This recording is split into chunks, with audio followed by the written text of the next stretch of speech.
One day, James had to wait at the station till Edward and his train came in. This made him cross. Late again? Edward laughed, and James fumed away.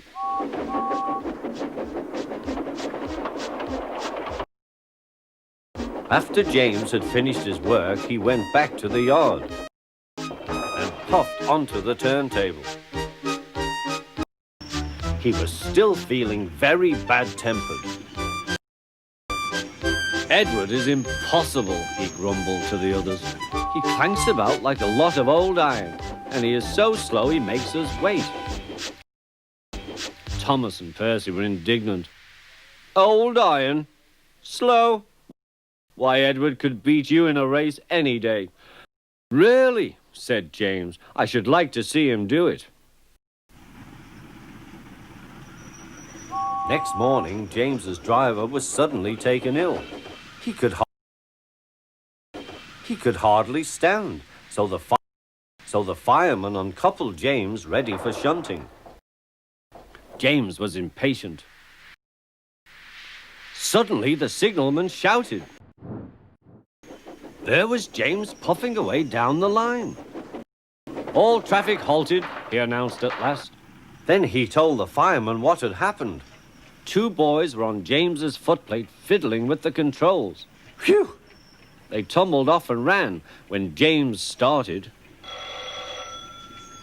The signalman answered the telephone. Yes, he's here. Right. I'll tell him. The inspector's coming at once. He wants a shunter's pole and a coil of wire rope. What for? Wondered the fireman. Search me, but you'd better get them quickly. The fireman was ready when Edward arrived.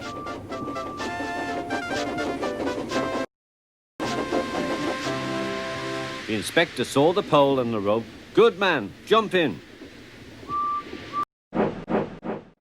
We'll catch him, puffed Edward. James was laughing.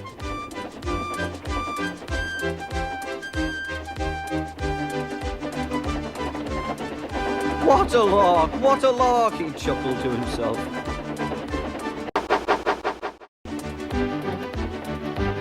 Suddenly he was going faster and faster. He realized that he had no driver. What shall I do? I can't stop. Help! Help!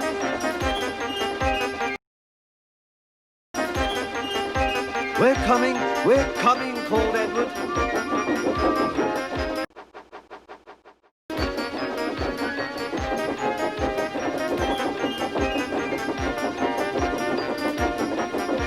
Edward was panting up behind with every ounce of steam he had. At last he caught up with James.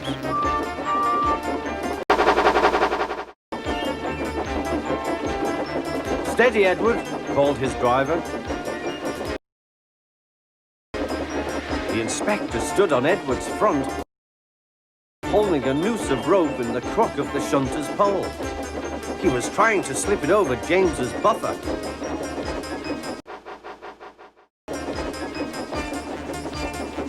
The engine swayed and lurched. At last! Got him! He shouted. He pulled the noose tight.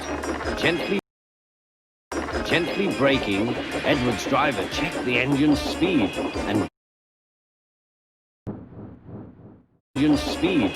James's fireman scrambled across and took control.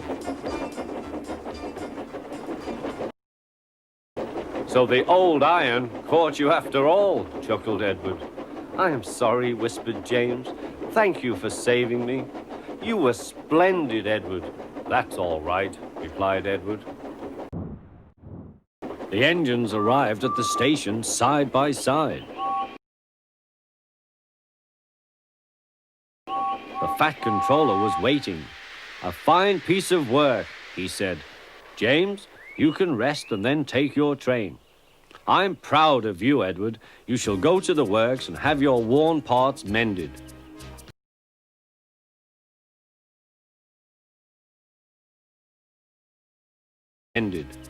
Oh, thank you, sir, said Edward.